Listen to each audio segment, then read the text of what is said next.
পাচার করা টাকা দিয়ে অপশক্তি আবারও দেশকে অস্থিতিশীল করার ষড়যন্ত্র করছে, তাদের রুখে দিতে হবে বলে মন্তব্য করেছেন প্রধানমন্ত্রীর রাজনৈতিক উপদেষ্টা রুহুল কবির রিজভী।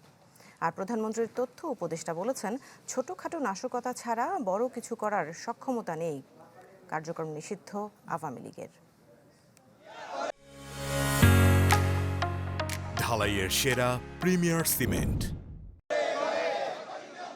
নয়াপল্টন এলাকায় ছাত্রদল মৎস্যজীবী দলের বিক্ষোভ মিছিল, যেটি নাইটিঙ্গেল মোড় ঘুরে বিএনপির কেন্দ্রীয় কার্যালয়ে গিয়ে শেষ হয়।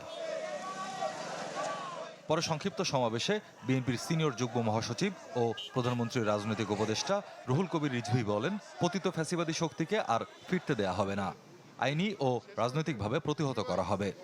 তাদের চুরি করা টাকা, তাদের পাচার করা টাকা, লক্ষ লক্ষ কোটি টাকা, সেই টাকা ব্যবহার করে সমাজের মধ্যে, দেশের মধ্যে অস্থিতিশীলতা এবং সন্ত্রাসী কর্মকাণ্ড তারা করার চেষ্টা করছে। শুধু তারা নয়, তাদের পক্ষের অনেক মহল কিন্তু আজকে এমন কথাবার্তা বলছেন যেটা দেশ বিরোধী, সার্বভৌমত্ব বিরোধী।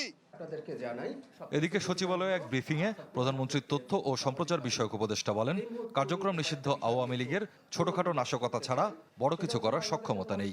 সেনাবাহিনী মোতায়েন করা হয়েছে জননিরাপত্তার স্বার্থে।